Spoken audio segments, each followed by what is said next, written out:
pessoal, sejam bem-vindos a mais uma live aqui do nosso Instagram, hoje para falar sobre a temática do cartão de crédito consignado. Tema que atormenta muitas pessoas no dia a dia, mas que nós vamos trazer aqui uma visão jurídica e pericial de uma forma descontraída, livre para você fazer perguntas aqui embaixo para a gente. E você que entrou agora, verifique se o som está ok, se você está me ouvindo bem, como é que está a qualidade. Doutora Jéssica Abreu, seja bem-vinda aqui conosco, grande advogada, brilhante professora. Doutora Bárbara, doutora Valéria, vão disparando aí. Tivemos um probleminha na live anterior, mas agora vamos tocar aqui. Doutora Edna, seja bem-vindo. Doutor Tomás. Doutor Diego já vai entrar conosco aqui e a gente vai trabalhar com vocês com o melhor conteúdo possível. Então, para a gente iniciar essa discussão, eu quero começar não pelas explicações conceituais, mas eu quero iniciar falando que tire da sua cabeça aquele raciocínio que a gente tem inicialmente do cartão de crédito tradicional. Nós vamos falar de um produto que é o cartão de crédito consignado. Significa o quê? Que o pagamento dele, do seu valor mínimo, é via consignação. Consignação onde? No INSS. Porque quando eu tenho um beneficiário do INSS, aposentados, pensionistas e mais, você sabe da novidade que teve a atualização legislativa agora desse último mês? Também nós temos aí beneficiários do BPC, do LOA, do Benefício de Prestação Continuada, que também passou ali ter a possibilidade de consignações. É um absurdo, mas está previsto ali. Então, esse é um nicho de consignados. Nós temos um outro nicho de consignados, que são dos servidores públicos em geral. Servidor público federal, servidor público estadual e servidor público municipal. E ainda temos as discussões de cartões consignados vinculados aos empregados seletistas. Nós temos esses ramos que nós precisamos tratar, entender, porque eles têm regulamentação diferente. E eles se diferenciam do cartão de crédito tradicional. Então hoje nós vamos abordar o cartão de crédito consignado. E eu quero começar falando e chamando a sua atenção para estudar um acórdão do professor Leonardo Bessa, professor do Distrito Federal, desembargador do TJDFT, foi publicado recentemente, compartilhei com vocês lá no meu grupo do Telegram. Então, quem não está no nosso Telegram, acesse depois a nossa bio aqui no Instagram para ter acesso a esse acórdão. Fantástico voto que vai te explicar de conceitos da informação, ela vai falar de crédito responsável, um voto assim muito profundo, mas completamente aplicado à prática, que reconhece o que acontece no mercado de crédito bancário, em especial ao mercado de crédito de cartão consignado, que acontece todos os dias, que é o correspondente bancário vendendo gato por lebre, não praticando crédito responsável. Então, isso é muito importante, esse acordo é muito bom, porque nós tínhamos um cenário bem interessante. Nós tínhamos alguns tribunais falando que o saque tinha abusividades, desde que não tivesse outras operações no cartão de crédito. Isso, inclusive, rendeu uma súmula no Tribunal de Justiça de Goiás, por exemplo, salvo engano, súmula 63. E aí nós temos também esse novo julgado TJDFT que vem a falar, olha, essa pessoa usou o cartão para outras funções, mas, aí que vem o interessante. Existe por trás disso tudo o chamado crédito responsável, dever de transparência e dever de informação do fornecedor.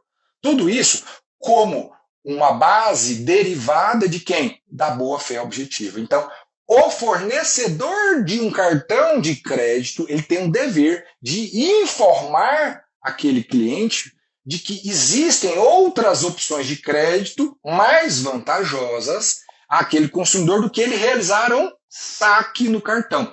O acórdão é fantástico. O doutor Diego entrou aqui, vamos já... Isso vai convidando o pessoal aqui embaixo, hein? Quem sabe a gente tira aí um brinde da cartola do Dr. Diego. Então vamos apertar ele aqui, viu, pessoal? Opa, de volta! Tudo bem? Volta aí com força total para a gente tocar essa live de hoje. E isso, doutor Homero, parece que é um bom sinal, viu? Porque você sabe que quando a live tem um conteúdo relevante, geralmente costuma dar esses problemas para que não aconteça, né? Então, Isso. significa que tem muita coisa boa vindo aí. É lobby dos bancos, viu, doutor Diego? Tá explicado. É lobby dos bancos para derrubar a gente, viu? Pois é. Infelizmente, às vezes acontece. Mas vamos para a gente avançar. Deixa eu ver se agora o pessoal está ouvindo a gente. Estão conseguindo ouvir, pessoal? Perfeito? Doutor Diego, estão conseguindo pegar o áudio dele? Vídeo, áudio, tá ok? Perfeito, eu acho que está tudo ok. Então vamos compartilhando aí, vamos parando. Doutora Caroline, você vai vir todo mundo. E quem não segue, doutor Diego, ó, brilhante perito na área bancária, passa a seguir, ó, aqui em cima, ó, clique aqui, passa a seguir já ele, que vocês vão aprender bastante. O cara é fera em perícia bancária e é um especialista em cartão de crédito consignado. E eu estava falando aqui com eles, doutor Diego, sobre uma recente do TJDFT, que foi publicada agora no último mês. E eu compartilhei ontem com eles, né, hoje com eles, e coloquei no meu canal do Telegram também, do brilhante voto do professor Leonardo Bessa, que é um desembargador. Ele é da carreira do Ministério Público, depois virou desembargador. Há pouco tempo, se eu não me engano, tem 1 ano e pouco que o professor Leonardo Bessa virou. Tem livros de direito do consumidor também, de cadastro positivo, superendividamento. O cara é bom, né? E quando é bom a gente fala, assim como o doutor Diego, né? Que eu falei, a live coincidiu de ter o lançamento do livro dele essa semana, né? A coisa conspirou para acontecer. E é um livro fantástico, viu, pessoal? Quem não adquiriu, vai lá, adquire, porque vale a pena mesmo. Tem um formato físico e formato digital. Eu doutor Diego, eu estava até falando com meus alunos ontem, eu virei um escravo do livro digital. Eu gosto muito de livro, né? De livro físico, tem meus livrinhos aqui, minha bibliotequinha, mas eu, de um tempo para cá, de uns 3 anos para cá, passei a investir muito em livro digital. Por quê? Eu vou viajar agora, por exemplo, amanhã. Eu levo minha biblioteca onde que eu estou, né? Onde que eu tiver, eu levo. Então, eu virei fã do digital por causa disso. Doutor Diego, fala um pouquinho do seu trabalho pessoal, eu acho que é importante o pessoal te conhecer e compreender por que a gente está aqui hoje, né? Acho que é interessante isso.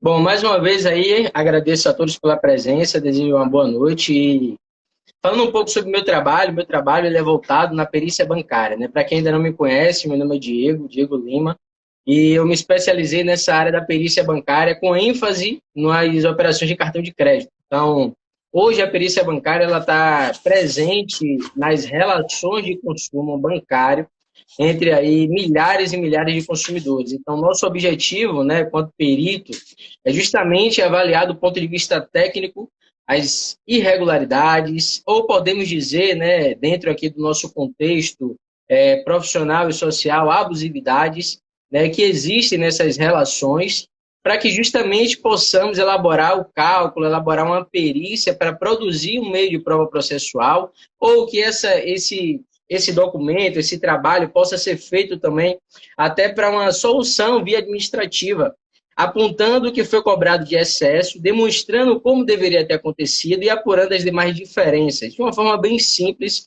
justamente para trazer o equilíbrio econômico-financeiro, contábil-financeiro, né, daquele contrato que houve.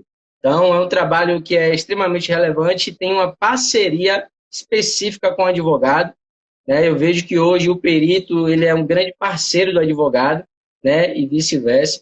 E eu vejo, doutor, inclusive aqui atuando nesse tempo que eu tenho aqui de experiência, e quando o perito ele faz o papel dele muito bem e tem um advogado que é especializado no assunto, aí o negócio anda de uma forma sensacional. Então, basicamente, esse foco hoje que eu atuo da perícia bancária e com ênfase agora em cartões de crédito.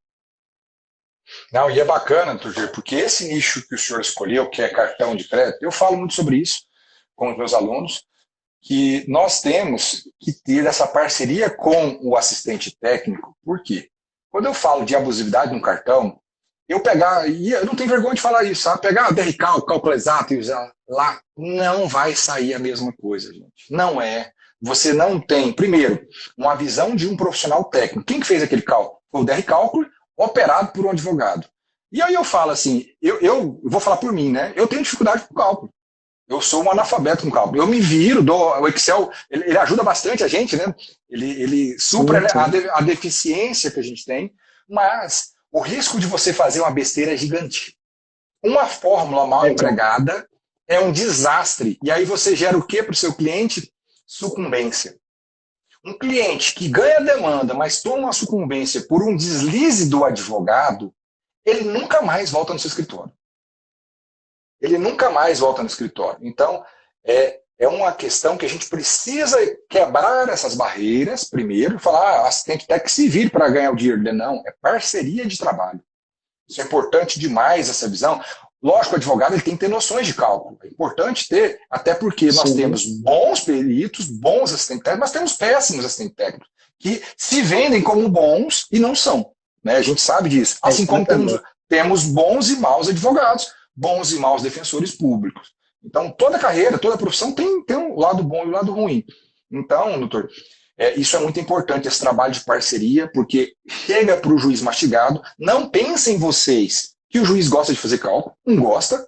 Se chega um laudo de um cara que é formado, ou de uma assistente técnica, que tem formação na área, é contador, é economista, é administrador, né, que são as 3 carreiras que mais atuam nessa área, ele vê com outros olhos. Muitas vezes, né, o banco não quer arcar com a perícia judicial. E aí, não tendo um outro laudo para contrapor aquilo, você já sai muito na frente mesmo. E mais, na perícia, né, doutor Diego, eu falo que isso é importante. O perito, ele ajuda, o assistente técnico ajuda a desconstruir o mau perito, porque não pense em vocês, porque é perito, que ele é perito de verdade, né, no sentido literal da palavra. A gente tem peritos habilitados que não são especialistas em perícia bancária. E aí, quem vai ajudar você a desconstruir ele, né, doutor Diego? Eu não sei se você já atuou como assistente técnico para desconstruir perícias. Eu acho que é fantástico isso aí, né? Eu gosto muito. Exatamente. Você falou, doutor, em um ponto interessante, porque assim, ó, hoje em dia, principalmente aqui no meio digital, existem aquelas promessas, aquelas promessas de você enriquecer fácil. E trazendo para esse exemplo que você deu, hoje em dia é comum você ver na internet, quer se tornar perito e ganhar 5 mil por laudo, 3 mil por laudo, arraste para cima. Algo assim. Então, vendem essas promessas e os profissionais novos no mercado que entendem aquilo ali como realmente uma oportunidade, se jogam. E aí, o que acontece no curso ensina você a se cadastrar nos tribunais, você se cadastra por denominado. Aí é que está. Ou muitas vezes você é o perito geral, você não tem uma especialidade em alguma área, você não se especializou, por exemplo, em operações de cartão de crédito, pega lá uma perícia de cartão de crédito para desenvolver, não sabe nem o objeto em si, não sabe nem identificar, porque dentro do cartão de crédito tem 3 modalidades, de uma maneira bem simples. Né? Então, isso realmente é importante, tem que ter muito cuidado. Muito, é verdade, eu gosto muito disso. E aí, dentro dessa linha, eu estava explicando para ele, doutor Diego, sobre a questão da diferenciação que a gente tem do cartão de crédito consignado dos nichos, né? Do INSS é uma linha, nós temos cartão do servidor público e temos também daqueles seletistas, que são regidos, né, pela CLT, e tem a 10.820 que regulamenta a temática. Então, às vezes, a gente quer tomar um conceito do outro, tem que tomar muito cuidado com isso. Porque, às vezes, a pessoa fica assim, existe teto de juros para o cartão de crédito consignado, seja no rotativo, seja no saque, existe esse teto? Existe, mas depende do tipo de cartão. Por exemplo, servidores públicos, em geral, a maioria não tem esse teto.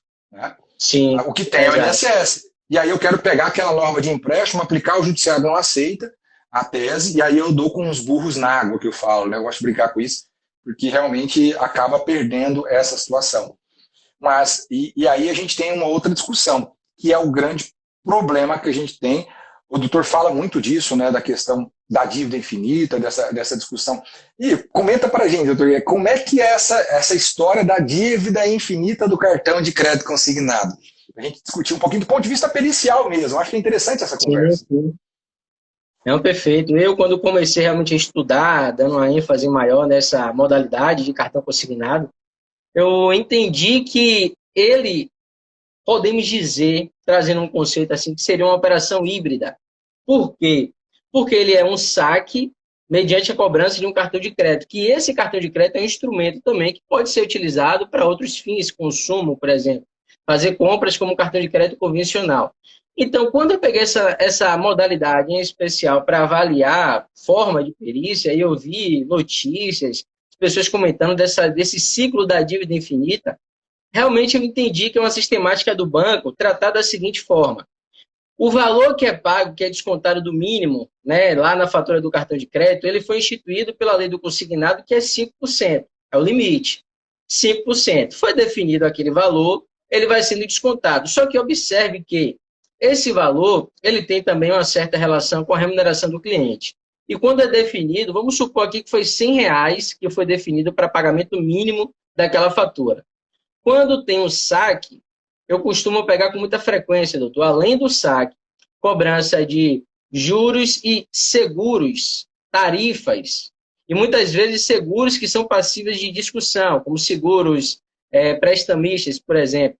E às vezes é um seguro no valor de R$ 150, R$ 180, logo de cara. Então isso já aumenta a base de cálculo na hora de amortizar a dívida. Então vamos supor que o cliente pegou R$ 2.000. Desses R$ 2.000, foi cobrado o imposto de operações financeiras, foi cobrado os juros daquele período até o fechamento da fatura, e ainda veio mais R$ 150 de seguro, de um seguro prestamista. Quando vence a fatura, é descontado R$ 100. Só que R$ 100 não deu nem para cobrir, às vezes, os juros. Então, o que acontece? Quando não cobre os juros, por quê? A gente precisa entender, e eu costumo dizer que o perito ele também precisa estudar muito direito bancário. É claro que precisa ter os limites, né? Mas precisa conhecer, porque nesse caso, o artigo 354 do Código Civil fala, e é claro que, havendo pagamento, imputar-se-á primeiro nos juros, para depois no capital. Então, os R$ 100, às vezes, não liquida nem os juros todo.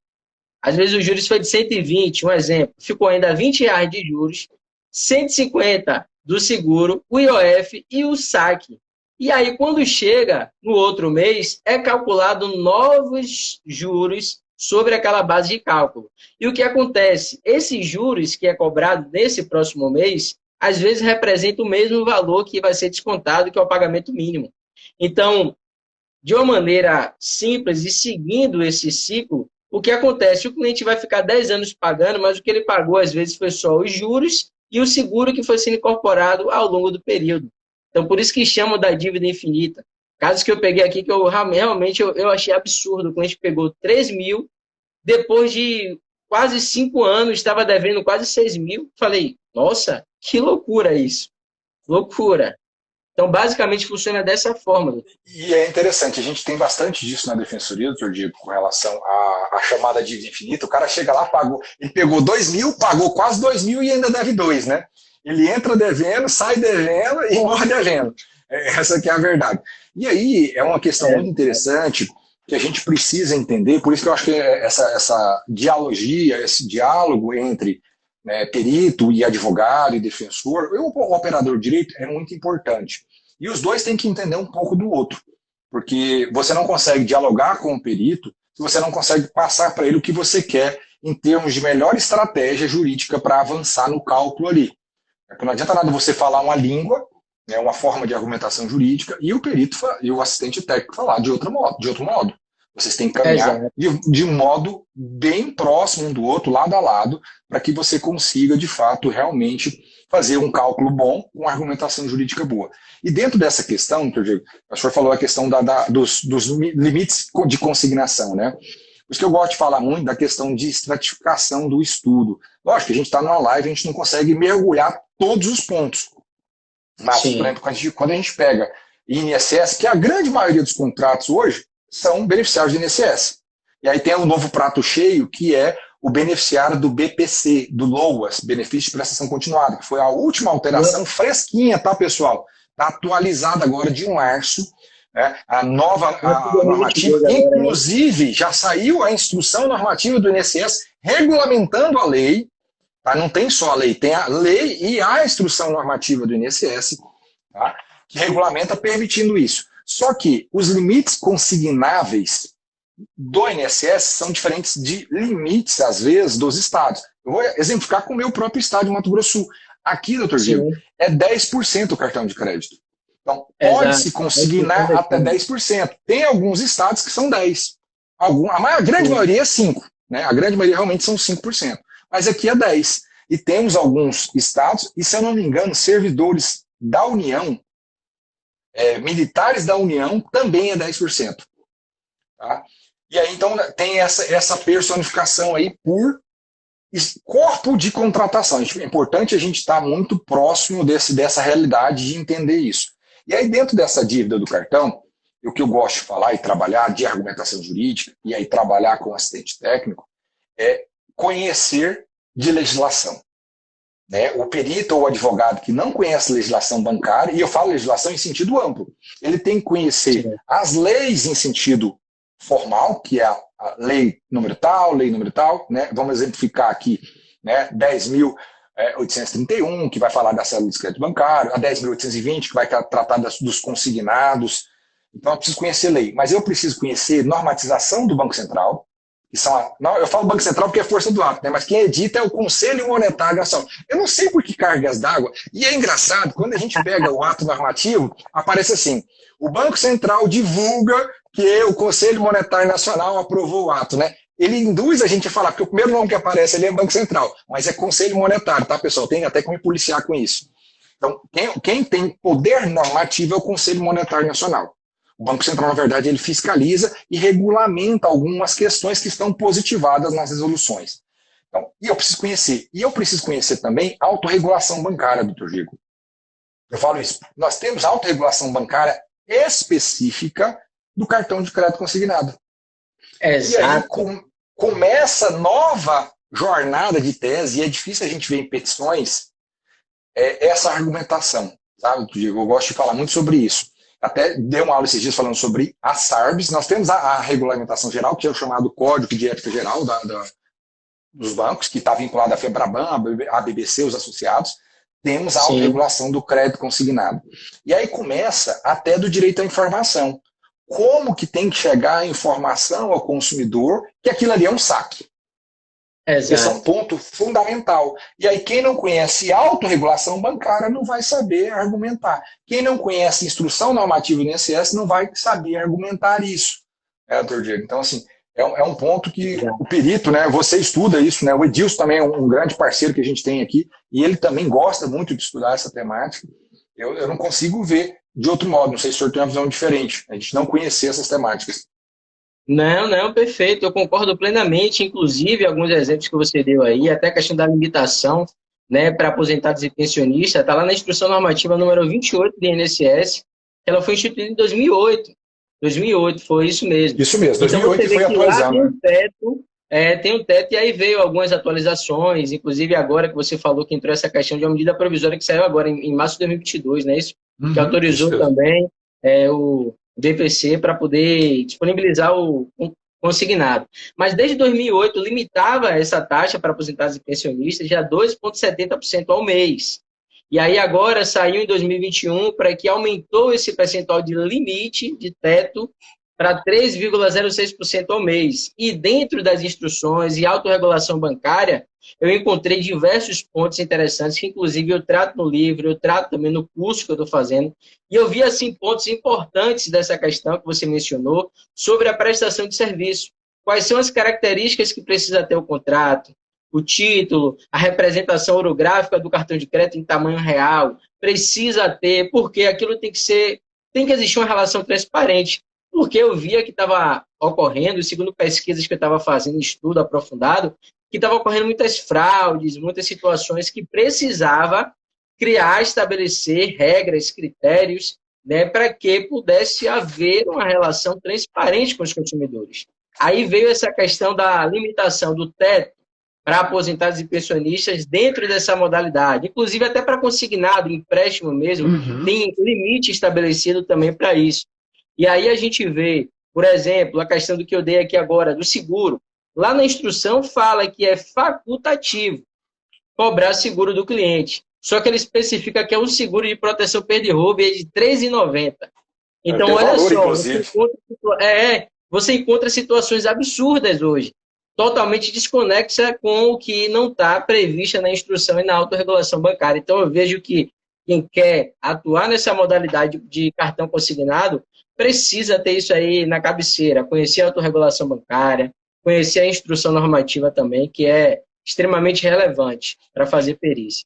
E aí, falando dessa questão, até para a gente setorizar alguns pontos aqui, para a gente tentar aprofundar, pessoal, é impossível a gente aprofundar e explicar todos os pontos, porque esse nicho é gigantesco, para vocês terem noção. O livro tem 383 páginas, né? Se eu não me engano. 381 páginas. Então, assim, é grande. Falar primeiro da contratação, né? Como é que funciona, e aí conjugar as normas, né? Quando a gente pega a autorregulação bancária, ela fala da representação gráfica que tem que ter no cartão, e ela dispõe expressamente isso. Isso foi atualizado quando? Em 2020. E entrou em vigor em novembro de 2020. Então, contratos anteriores tinha normativa que falava disso? Da autorregulação, não. Mas nós tínhamos, né, na Instrução Normativa 28, salvo engano, o artigo 21A. Ele fala da representação gráfica, ele traz uma série de requisitos ali. Sim, de requisitos, do termo de consentimento, do termo de autorização de saque, falando, e um deles é a representação gráfica em tamanho real. Tem que ser como se, não é pegar uma miniatura desse tamanhozinho do cartão e colocar lá, né? Em tamanho real. Então, quando você pega um contrato que não tem essa informação, ou não só o contrato, porque quando a gente fala de cartão de crédito, é bom diferenciar isso. A gente tem um contrato de cartão de crédito e temos que ter o termo de saque, porque a cada nova operação de saque, ele está fazendo uma contratação. E tem que ter muito claro ali qual que é a taxa de juros, qual que é a forma de pagamento, qual que é o detalhe, e aí muita gente se perde nisso, qual que é a forma do pagamento do valor remanescente, porque tem a RMC, que é a reserva de marca funcionar, vai todo mês debitar na folha daquela pessoa, mas e a diferença? Como é que vai ser pago? Isso tem que estar estipulado contratualmente, de modo claro, ostensivo e adequado. Então, esse é um ponto. E aí é onde que a gente pega, às vezes, teses para trabalhar em cima do saque. Então, dentro da contratação, eu preciso entender que tem essas nuances. Mas quando eu jogo para o lado do cartão de crédito dos servidores públicos, a gente tem um público gigantesco, doutor Diego, de servidores, principalmente municipais, que têm convênio com esses bancos, e eu gosto de falar, e deixo o cacete mesmo, BMG é um deles, né? Campeão, cartão de crédito. E aí, o que a gente falta? Os municípios, quando eles fazem convênio com com as instituições financeiras, eles não positivam normas regulamentando com muitos detalhes, diferente do INSS, que tem ali estratificado condições contratuais, exigências formais, não faz isso. E os municípios não fazem.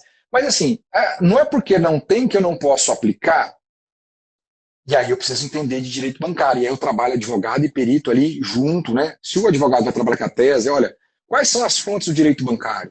Eu preciso entender. Se eu não sei, eu não vou conseguir trabalhar. Olha, não tem norma positivando a informação, então eu vou utilizar o CDC. Mas eu posso, no caso de omissão, eu não tenho esclarecimento, eu posso me valer de quem? Da lei de introdução às normas do direito brasileiro.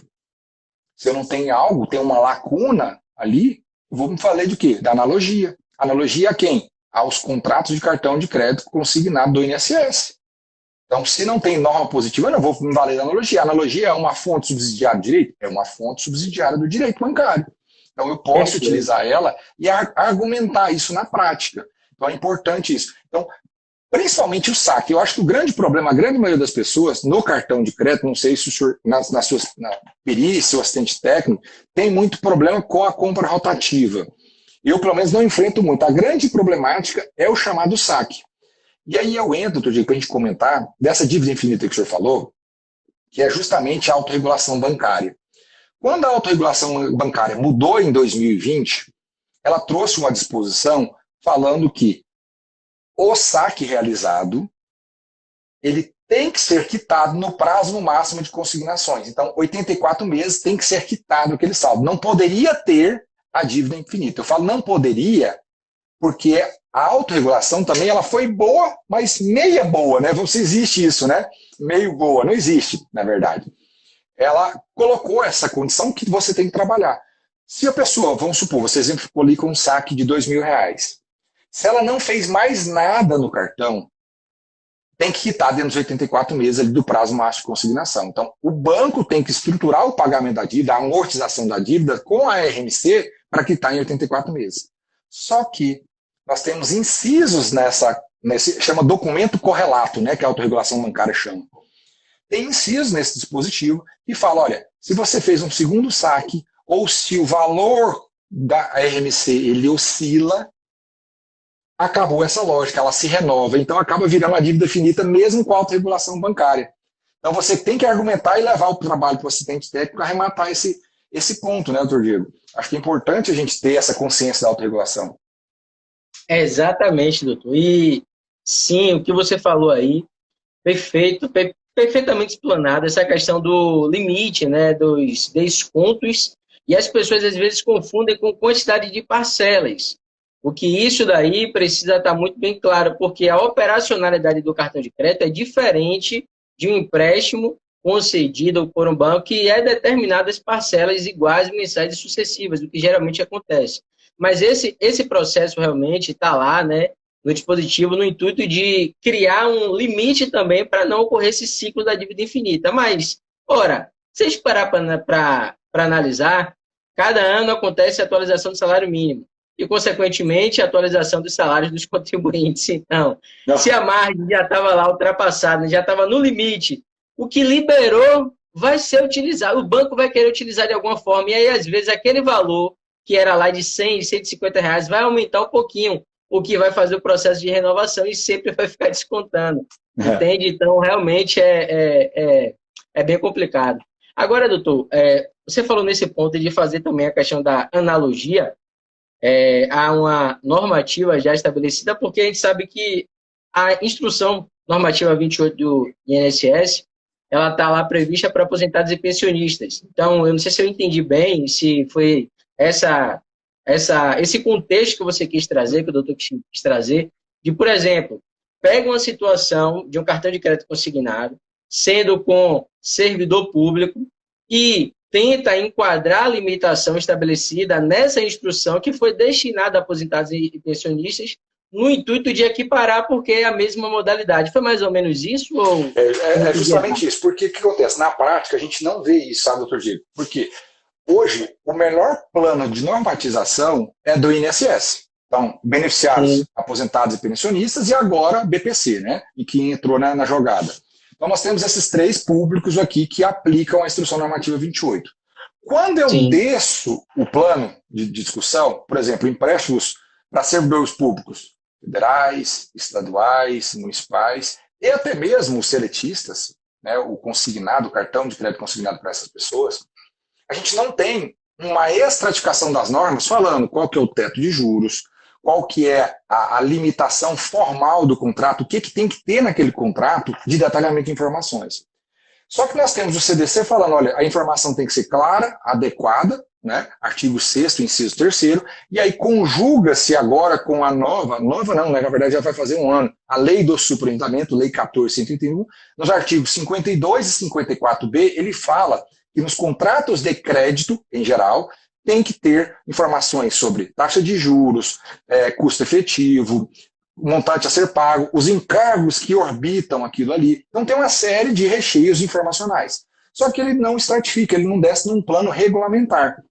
E aí, nesses outros contratos que não estão regidos pela 928, nós não temos falando, por exemplo, da representação gráfica. Existe obrigação de representação gráfica na instrução normativa aplicada ao servidor. Nós temos só a autorregulação. A autorregulação fala. Só que a autorregulação bancária ela fala o seguinte, que deve ter a representação gráfica. Ela não fala que tem que ser representação gráfica no mesmo tamanho.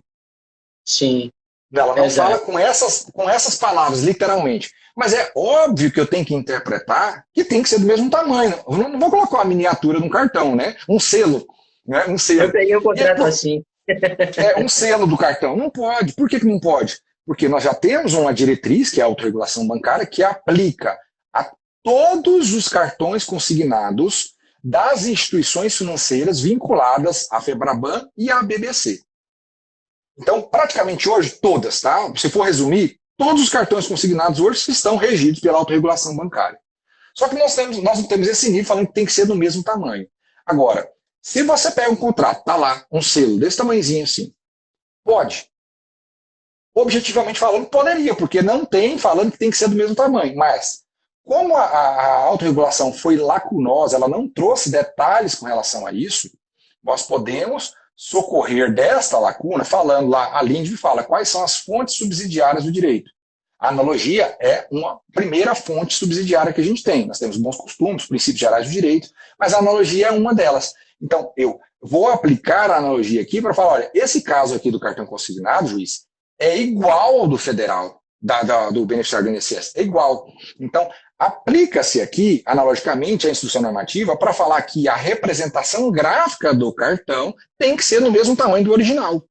Esse é um argumento. Então, isso é aplicar a analogia, porque a situação é idêntica, o contexto é idêntico, o crédito é feito consignado para trazer vantagens para o consumidor, óbvio que é, mas também traz uma segurança gigantesca no recebimento do valor daquele banco. O banco tem menos risco, o spread bancário é menor, né? O custo do crédito para o banco é menor naquele contexto ali, porque a inadimplência é mais baixa.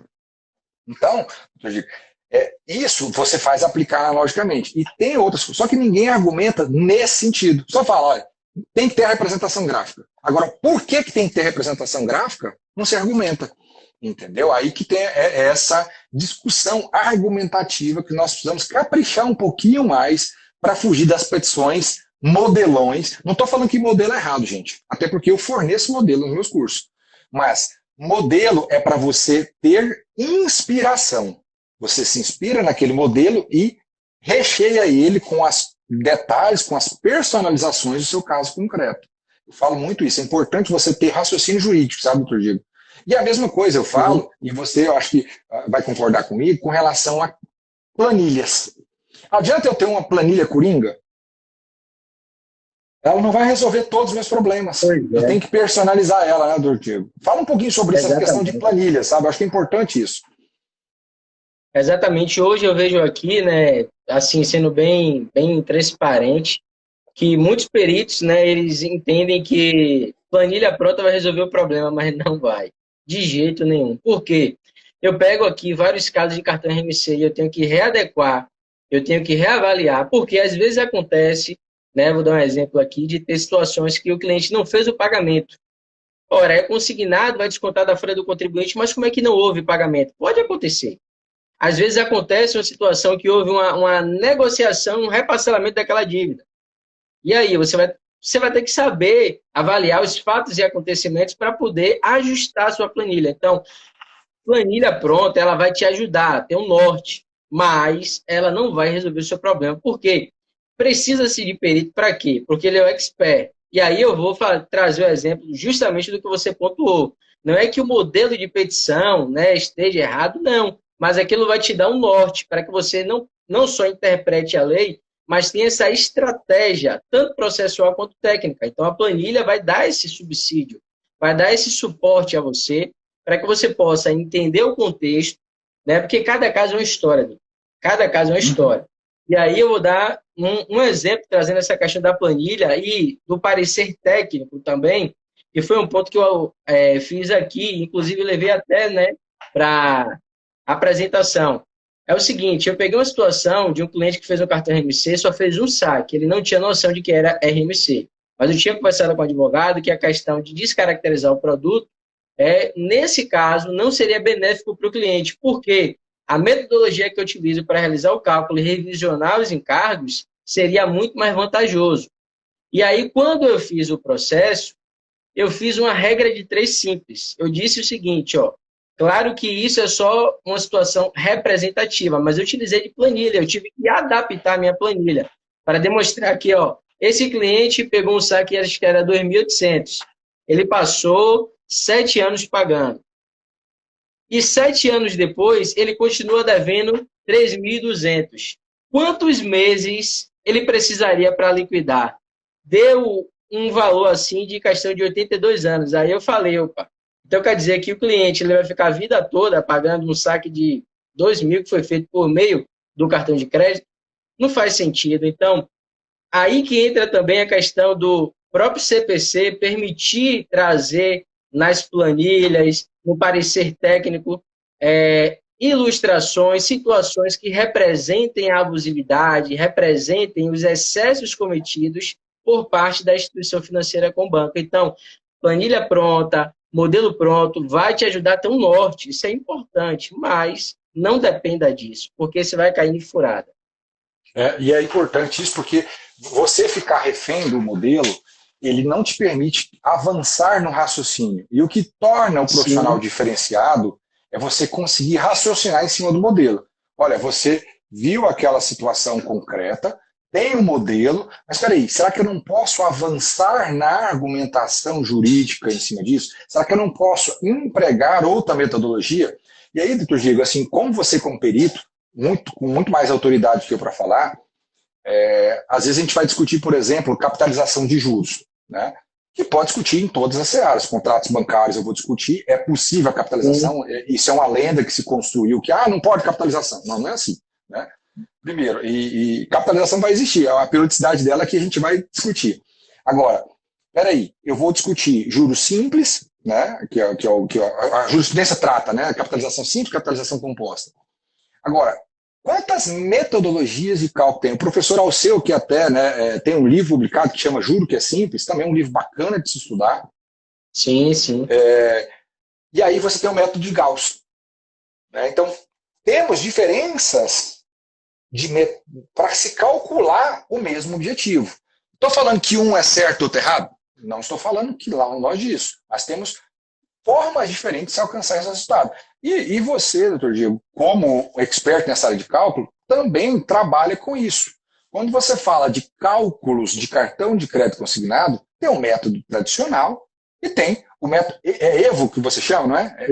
Isso, método então, EVO. Eu queria que você falasse sobre isso, porque assim, a gente precisa compreender um e outro, né, para desconstruir alguns mitos. Isso que você tinha colocado ali, não, eu vou pedir a conversão em empréstimo, mas será que não é melhor eu pedir a declaração de quitação da dívida com base no método EVO? Ao invés de simplesmente converter em empréstimo? Mas peraí, juiz, eu já paguei tanto que você precisa declarar quitado o contrato. Ponto. É isso que eu quero. E não modificar a natureza jurídica do contrato. Declare quitado, juiz. Porque aqui é uma onerosidade excessiva, um desequilíbrio contratual que não justifica eu continuar pagando. Olha o tanto que eu já paguei aqui, juiz. Né? Então, fala um pouquinho não precisa nem falar da questão do método de Gauss e eu até esqueço a sigla, MQJ... MQJS. Ele mudou para Simplex. Isso, não, isso mas mesmo. Eu vou dar uma pequena explicação sobre cada um, para ficar um pouco mais claro, de uma forma simples, mas pegando o gancho do que o doutor falou sobre essa possibilidade de conversão, e sim vir com a declaração de quitação. Por quê? Porque assim, a grande problemática quando você pede a modificação da natureza do objeto para empréstimo consignado é o seguinte: a autorregulação bancária ela determina que se e somente se não houver essa questão de variação nos descontos, se não houver mais nenhum tipo de saque ou utilização deste por meio de despesas ou consumos do cartão, é que em 84 meses ele vai liquidar. Só que a gente precisa entender que para calcular a parcela de um empréstimo, a gente precisa de 3 elementos, que é o saque, que é o valor financiado, que aí vai envolver também o IOF e tal. Então tem o valor financiado, tem a taxa de juros. A gente tem esses 2 elementos lá nas faturas? Tem. A princípio tem a taxa de juros, a gente vai avaliar a estratégia para tal. Mas e o prazo? Como é que você vai definir o prazo? Então, geralmente, para definir o prazo, que eu até estava explicando recentemente, o que pode ser feito a depender da movimentação do histórico, você enquadrar dentro dos requisitos da autorregulação bancária, né, para fazer o cálculo até o limite de 84 meses, quadrar naquele prazo, ou você avaliar em quantos meses houve desconto para dizer que dentro desse período o valor da parcela, essa taxa deveria ser X. E aí dizer que no final não tem mais dívida e apurar as diferenças para ver se há. Mas às vezes isso não é bom para o cliente. A gente precisa fazer para entender se é viável ou não.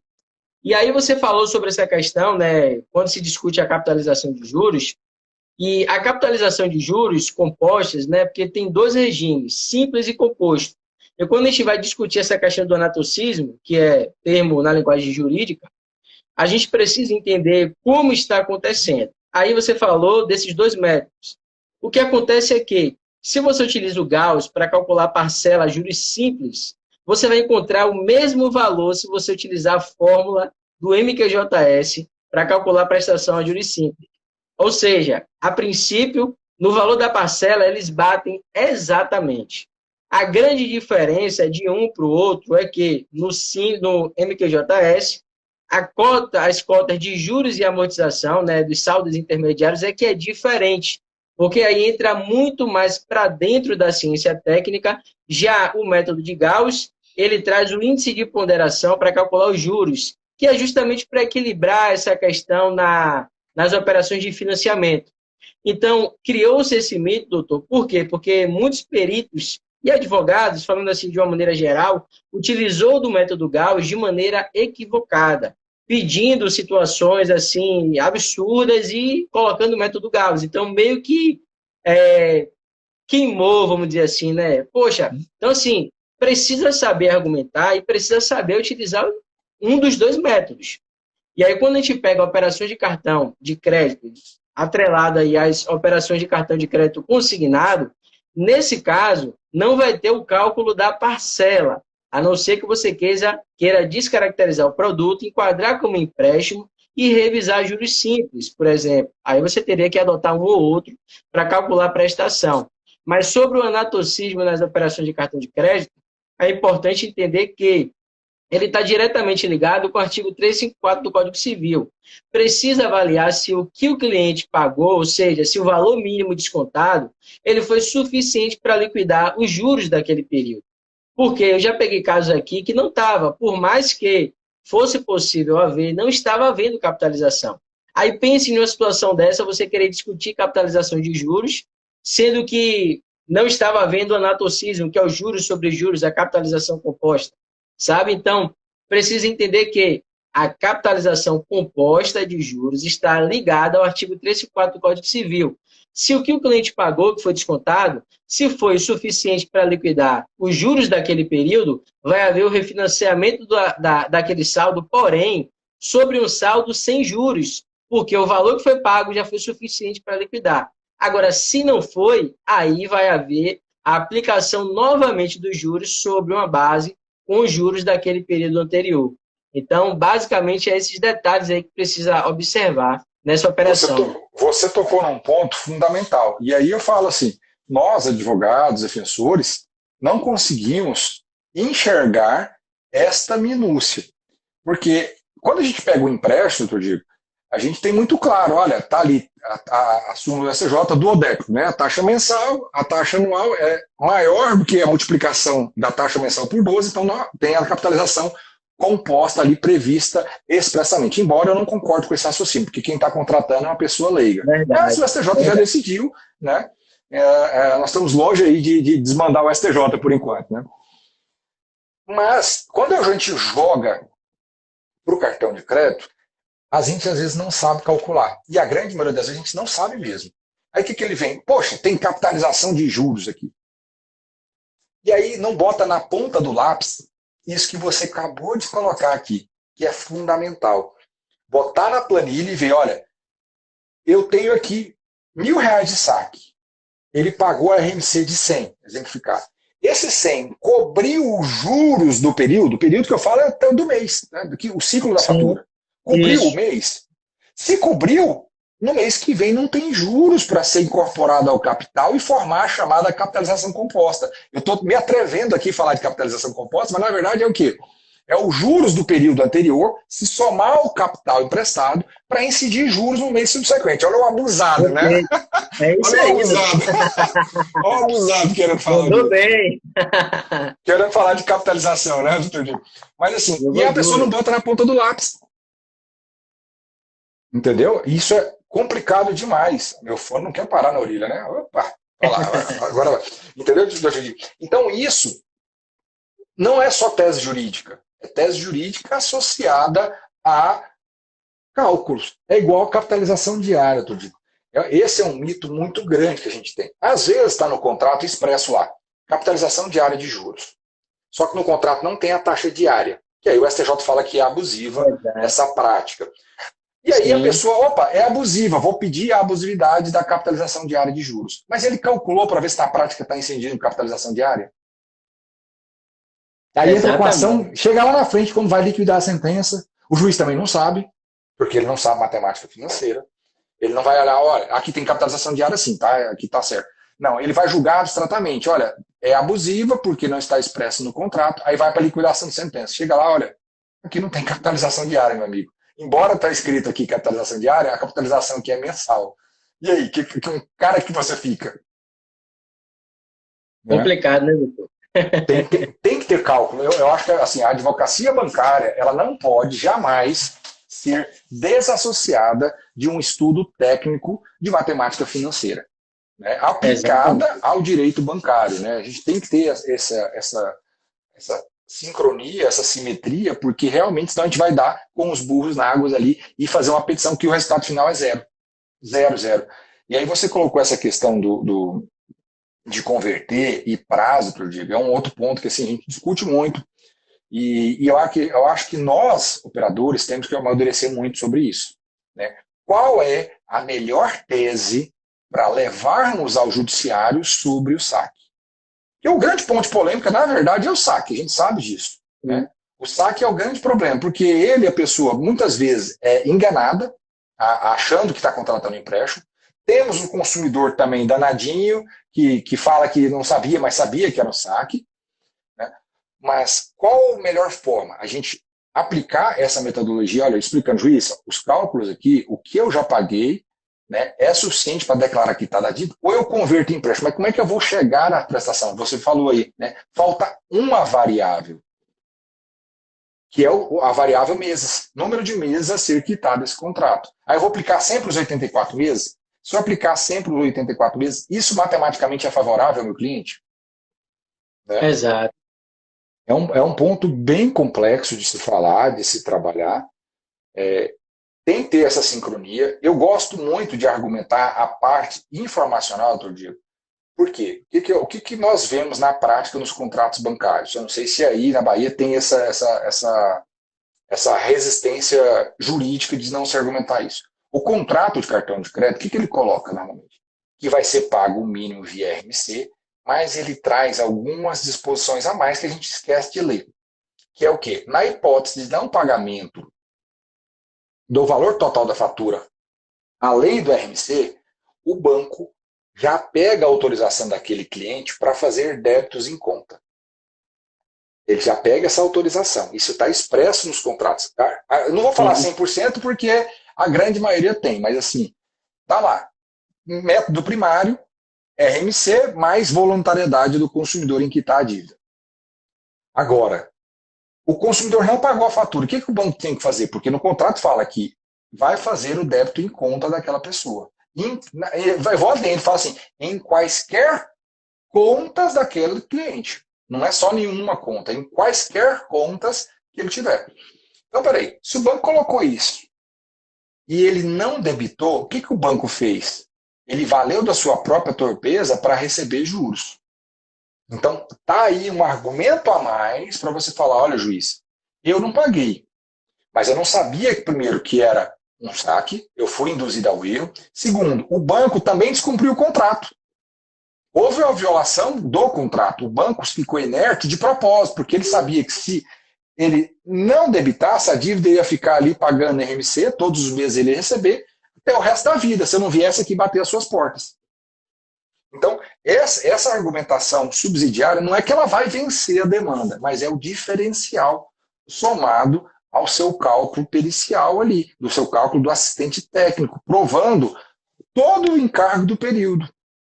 Né? E aí é importante fazer isso. E tem outro ponto que eu gostaria de falar, doutor, é diferenciar na hora de calcular sobre a questão da compra parcelada, né? A gente fazer uma planilha muito clara disso, né? E as compras de rotativo. Nós temos diferença de rotativo e de saque. Então, como é que você faz esses lançamentos? Explica um pouquinho mais para a gente debater sobre isso, né? Porque tem reflexo até no cartão tradicional isso. Às vezes a pessoa quer revisão de um índice e coloca tudo no mesmo saco, né? Vamos lá. Sobre esse processo de parcelamento de fatura, existe uma resolução, inclusive, do CMN, que é a resolução 4549, que trata sobre esse parcelamento, né, esse saldo financiado nas operações de cartão de crédito. Só que essa resolução ela não se aplica aos cartões de crédito RMC, que é os cartões de crédito consignado. Então, nos cartões de crédito consignado, vai haver essa operação do crédito rotativo, né, por causa do desconto mínimo estabelecido pelo percentual, que inclusive tem situações especiais que limita até 10%, como o doutor bem colocou. E o que pode acontecer é justamente uma espécie de negociação, que a gente tem de ser o parcelamento.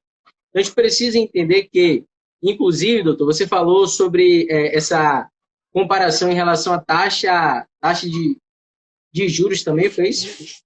Que travou um pouquinho Isso, aqui, eu porque não consegui acontece. compreender. Isso, porque acontece? As pessoas, ela pega o cartão de crédito tradicional, e nós temos uma taxa de juros para o crédito rotativo, e temos uma taxa de juros diferente aplicada a, por exemplo, compra parcelada.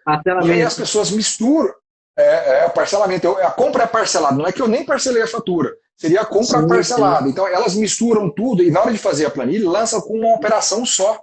Né? E não pode ser assim, que é diferente. Porque a compra parcelada ali já tem, de fato, estabelecido o parcelamento, o número de meses que vai ser quitado. Isso aí é diferente do rotativo que vai ficar ali rodando ali até um dia você quitar.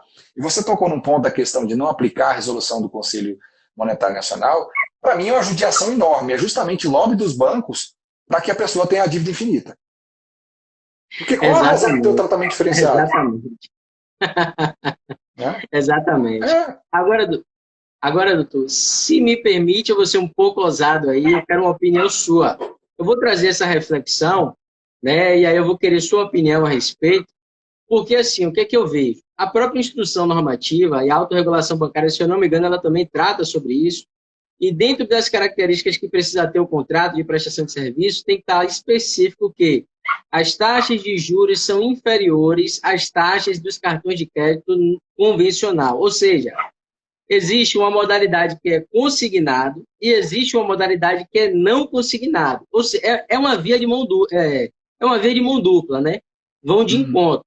Então, eu não poderia pegar uma modalidade de cartão de crédito consignado e equiparar ou tentar revisar a taxa média de cartão de crédito rotativo, que esse rotativo, tanto o rotativo quanto o parcelado, é para cartão de crédito não consignado. Seria, digamos assim, que seria a mesma coisa que eu pegar um empréstimo não consignado e tentar enquadrar a média de mercado com o empréstimo consignado ou vice-versa.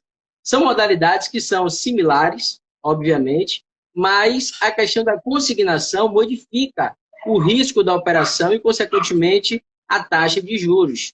Então, dentro dessa reflexão, a gente entende o quê? A Lei 10.820 instituiu a consignação, veio a 13.172, que alterou, né? Mas o RMC ele é instituído pela Lei do Consignado.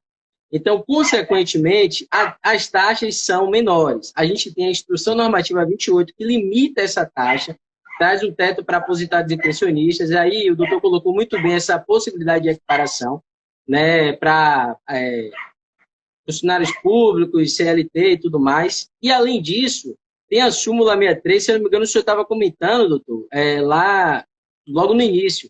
A súmula 63, Goiás, né? Que embora seja do TJ de Goiás, ela traz uma reflexão assim cristalina sobre isso. Que aí nos dá a entender o seguinte, ora, o que eu avalio assim como coerente, eu preciso entender que o objeto ele é um cartão de crédito. Inclusive, tem casos que o cliente realmente utilizou. Porém, tem saques também no meio e tudo mais. Se eu for fazer, porventura, uma equiparação à taxa média divulgada, eu faria uma comparação que mais seria adequado, no meu entendimento, aí o doutor pode me corrigir se eu estiver errado, a uma taxa média que se enquadre para crédito pessoal consignado, no intuito de explicar que a operação ela é um cartão de crédito. A metodologia de cálculo que eu vou fazer é de cartão de crédito, mas as taxas de juros estão equiparadas a essa modalidade por não ter, primeiro, não ter uma média que seja específica dessa modalidade, e segundo, a própria instrução, a autorregulação diz que eu não posso equiparar, ou seja, que as taxas são inferiores, existe esse limite, então o que é mais coerente, até pegando essa relação com a súmula 63, que deixa claro isso, é equiparar as taxas médias. E aí essa taxa média poderia ser usada para revisar, no caso desse processo rotativo e se porventura ocorresse algum parcelamento ou alguma negociação no meio, entendeu? Esse seria, assim, doutor, a minha visão. Eu queria saber a sua opinião, se você realmente concorda. Eu gosto assim de diferenciar, a súmula 63 é muito boa mesmo, eu gosto dela, que pena que não é todo tribunal que tem. Eu acredito que agora Minas vai padronizar algum entendimento sobre isso, porque eu até separei aqui, é o tema 73 do IRDR lá que eles estão trabalhando. O que eu gosto de separar? Quando eu falo, você falou, cartão de crédito, quando a gente lê essa palavra, é igual o funcionamento tanto no cartão fora da consignação quanto dos consignados. Inclusive o saque, gente. Só que o saque ele foi banalizado na área do consignado. Porque é mais fácil para a instituição financeira receber e tem seus fatores. Lá no cartão tradicional também tem a operação de saque. Só que como é que funciona? Não é o banco que fica te ligando, vem cá fazer um saque aqui, vou liberar o dinheiro na sua conta. Você tem um limite, você tem que ir num caixa aí fazer o saque, realmente operar esse saque.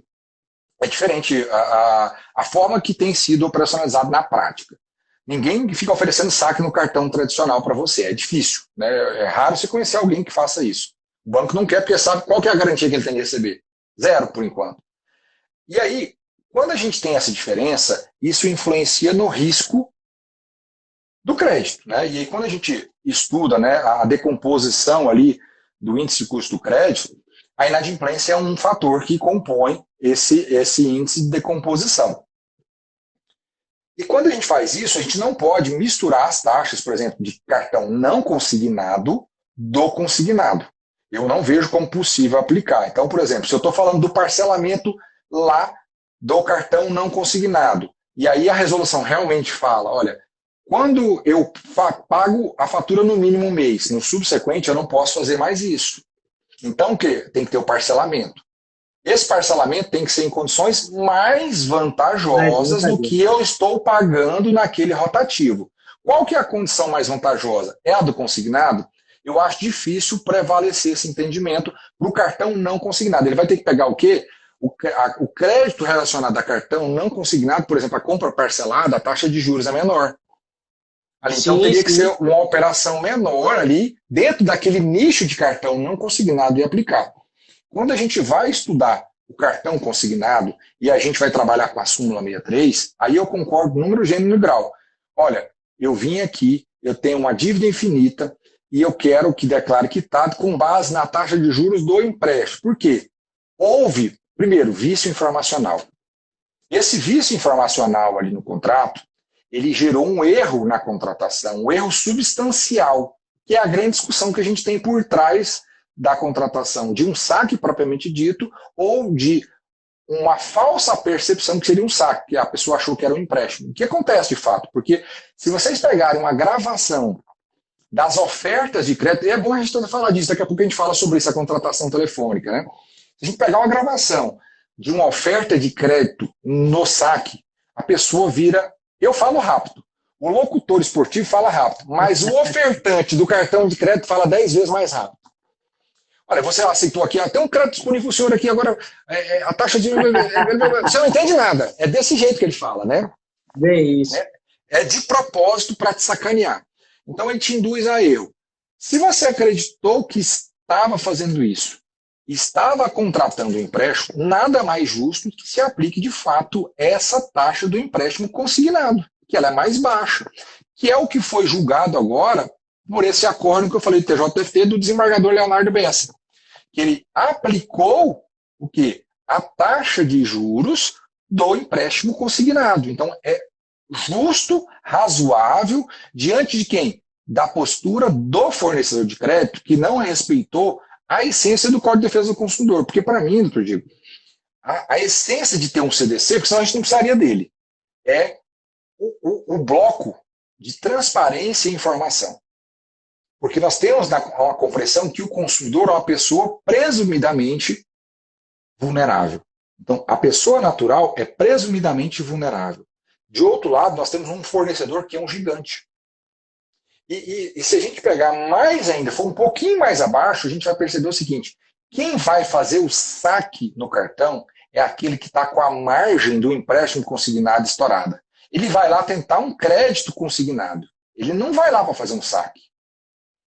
Só que aquele vendedor, aquele correspondente bancário fala tanto na cabeça dele que ele acaba aderindo, achando que está isso, achando que é mais um crédito consignado que está entrando para ele ali. Então, nada mais justo que se aplique essa taxa, se converta, né, ao teto ali, se for um beneficiário do INSS, aplique o teto agora de 2,14, né? E aí, um ponto que a gente às vezes vê como erro, a pessoa pega a última taxa divulgada pelo INSS. Cuidado, pessoal, a taxa que eu vou aplicar é a taxa vigente ao tempo da celebração do contrato. Então, se eu pego um contrato de 2015 e vou revisar ele, eu vou pegar a taxa de quando? De 2015, fevereiro de 2015, que foi quando eu contratei. Esse é um erro muito grande. E aí chama atenção, revisão de contrato bancário é os últimos 10 anos. Muita gente achando que é 5, é 3, não, é 10 anos, está pacificado no STJ com relação a isso. Então, eu posso revisar esses cartões de crédito consignado dos últimos 10 anos. Olha o trabalho do perito recalcular os últimos 10 anos, hein, doutor Diego? Imagina um advogado fazer esse cálculo sem esse conhecimento de matemática financeira dos últimos 10 anos, com seguro, tarifas e assim sucessivamente. Exatamente. Só a questão do trabalho de digitação, o tempo que você gasta, né? Então, o que é que eu vejo? Tanto perito, porque às vezes tem perito também que quer dar uma de advogado. Então, assim, eu vejo que tem que ter limite, sabe? A gente tem que estudar muito, mas eu preciso conhecer que, ó, tem um limite, eu não posso advogar, não é o meu papel. E, assim, quando eu paro para entender o meu limite e focar na minha especialização, o tempo que eu estaria querendo advogar e vice-versa, eu estou captando cliente. Então, por isso que essa parceria ela é importante, para que não perca tanto tempo fazendo trabalho de digitação, de cálculo e tudo mais, para estar conquistando clientes e, consequentemente, aí a gente manter uma parceria mais duradoura. Mas, um ponto que você falou, doutor, só para reforçar a questão, eu não sei se eu tinha entendido que você tinha perguntado sobre os cartões de crédito não consignado, mas, assim, quando a gente vai avaliar a questão do parcelamento de fatura, para o cartão não consignado, de fato, tem as taxas médias lá para cada modalidade específica, seja parcelamento ou rotativo. Então, isso aí a gente tem que avaliar direitinho, e para o caso de cartão não consignado, não faz sentido, obviamente, enquadrar a uma taxa média para o empréstimo consignado, né, como a gente tinha pontuado. Já o inverso é que levanta-se essa tese, de acordo com a súmula 63 também, e esses argumentos. E vai muito aí do ponto que o doutor falou sobre essa questão de não se ater a modelos ou a planilhas, mas pensar além, né, trazer interpretações e colocar sua capacidade argumentativa na prática mesmo, dentro dos subsídios jurídicos que existem, né? Sim, e a gente falou um pouquinho aqui sobre a questão da contratação, né? Eu acho que quando a gente fala de cartão de crédito consignado, é um grande problema e teve uma mudança normativa. Conhecer legislação é importante. E aí, se a gente procurar a lei, vou lá no Planalto, lei, eu não vou achar. Contratar cartão de crédito consignado pode ser por telefone? Essa é uma interrogação que a gente tem que fazer todos os dias, né? Qual lei em sentido estrito, lei lá, lei ordinária, lei complementar, que fala que está proibido contratar por telefone? Eu, pelo menos, eu desconheço. O que a gente tem hoje é a Instrução Normativa 28, né, falando, e a autorregulação bancária apenas para o saque. O saque, sim, pela autorregulação, é vedado contratar por telefone. Então, por exemplo, se aquele correspondente bancário liga e fala que vai contratar, na verdade, há uma grande probabilidade de ele estar praticando uma fraude. Porque hoje é proibido fazer essa contratação. O que ele faz? Ele liga, normalmente para aquela pessoa que já tem um relacionamento bancário anterior, então provavelmente ele já tem ali guardado aquele documento, aquela selfie, tudo ali guardadinho no jeito para ele utilizar de novo. Ele liga e oferta. Essa ligação não é gravada, porque ele está fazendo por fora. É uma oferta só de crédito, ele oferta. E aí o que ele faz? Olha, o dinheiro está disponível aqui para você. E aí ele mata a contratação de modo eletrônico, a assinatura digital. Que tem muita fraude, a gente tem que ficar muito atento a isso, porque esse movimento tem crescido. Não é que a contratação é por telefone. A oferta foi por telefone, mas se finalizou por meio de contratação digital. Então, isso, se o advogado não tiver essa sagacidade de entender esse jogo do mercado, ele vai ter problemas na sua argumentação, porque ele vai se deparar com o quê? Na hora que chegar a contestação, vai vir um contrato com assinatura eletrônica. E aí, se você não preparou a base na sua inicial, você teria que ter questionado ali a validade dessa assinatura eletrônica. E aí, quando eu vou questionar a validade da assinatura eletrônica, ele vai ter que fazer toda a cadeia de validação daquela assinatura. Então, é importante demais conhecer essa forma. Hoje, está proibido, nos contratos do INSS, contratação telefônica. Hoje não, né? Tem um tempinho já, pela instrução normativa 28. Mas, por exemplo, o empréstimo, um cartão de crédito consignado de servidores estaduais, tem proibição? Objetivamente não. Nós temos a autorregulação para o saque. Só para o saque. Então nós podemos usar quem? A autorregulação para fundamentar se houve uma contratação por telefone. E aí aplica-se a todos os contratos de cartão de crédito consignado vinculados a instituições financeiras regidas pela autorregulação. Ou seja, associados FEBRABAN e associados à BBC, que é a Associação Brasileira de Bancos. São os dois, né, maiores braços associativos que nós temos dos bancos no Brasil. Basta você consultar o site da autorregulação bancária e quem são os associados ali. É bem simples de fazer essa consulta, não tem muita dificuldade. Então você pode questionar esse saque. Se não foi feita a contratação por telefone, você tem que ter um olho muito atento à contratação digital, que é a maior fonte de fraudes hoje que a gente tem no saque no cartão. Que a pessoa disponibiliza um limite, te induzindo a erro, ou nem fala nada, já disponibiliza o limite sem falar, porque já contratou eletronicamente, do nada aparece ali uma assinatura eletrônica. Então você, como advogado, eu falo que isso é uma forma de você atrair clientes e orientar por vídeo, por rede social, sobre a importância da segurança de fornecer documento para banco. Colocar um clips, marcar ali, utilizar um fundo que seja seu, porque às vezes a pessoa vai lá e faz a selfie dentro do correspondente bancário. E aí ele faz um fundo neutro. Olha o nível de malandragem, né? Faz um fundo neutro. Ele não vai fazer um fundo igual esse aqui, porque ele não tem como copiar esse fundo. Ele vai fazer o quê? Ele vai virar numa parede branca e vai fazer isso. E aí aquela selfie vai virar 10 contratos. Né? Isso tem, gente, todo dia. Todo dia. E aí vai entrar o perito para fazer os cálculos, tudo bonitinho ali, instruir a sua inicial e trabalhar com isso. E aí a gente precisa ter esse trabalho de parceria. A questão, doutor Diego, eu falo dessa revisão, que a maior parte contratou, a gente sabe que tem muito consumidor que mente, fala, não contratei, mas contratou. Não vá para uma ação judicial sem o contrato. Jamais. Eu não recomendo, eu vou pedir para o banco não quis me fornecer. Gente, a gente tem mecanismos de obtenção de contrato. O Banco Central tem ferramentas para você alcançar isso. O consumidor.gov é uma outra ferramenta. Então, você tem mecanismos para alcançar esse contrato. Não vá para o judiciário sem contrato. Porque senão você vai dar com, né, a cara na parede ali. Precisa mesmo. Não dá para fugir dessa lógica. E aí, se eu for trabalhar com o raciocínio, que é a área do Dr. Diego, que é aplicar no saque um raciocínio de quitação do contrato ou converter no empréstimo, seja a tese que você vai trabalhar juridicamente. Trabalhe com assistente técnico, gente. Não fuja desse raciocínio, pelo amor de Deus. Não vá para o judiciário numa ação de conversão ou declaração de quitação sem conversar com o seu assistente técnico. Porque sem o cálculo, primeiro, você não vai conseguir nem eliminar, né, doutor Diego? Eu acho que é difícil uma liminar aí para converter, para que suspenda ali os descontos, porque como é que você vai mostrar para o juiz que está quitada a dívida, por exemplo? Ali, de antecipação de tutela para o juiz. Como você vai mostrar isso? Né? Eu não sei como é que você trabalha, doutor Diego, nesse sentido. Eu gosto muito para tutela de urgência, nesses casos, mostrar ao juiz, olha, tudo que eu já paguei ao longo desses anos, porque quando o cara procura o advogado ou o defensor, ele já pagou ali no mínimo uns 2, 3 anos. No mínimo. Né? Normalmente é assim que aparece o cartão de crédito consignado. Quando ele se dá conta, ele pagou ali um monte de anos ali de RMC, muito tempo mesmo. Então ele já tem um montante pago considerável. E aí se você faz um cálculo como perito, doutor Diego, e aí tem um tópico ali específico, olha, o que eu já paguei nesses anos aqui é o suficiente para quitar. Agora, se eu falo como advogado, é uma coisa. Se o perito fala não, ele prova com matemática financeira no cálculo, é outra.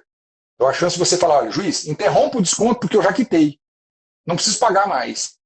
Quem vai fazer isso não é a tese jurídica, tá, gente? Você pode escrever 3 linhas.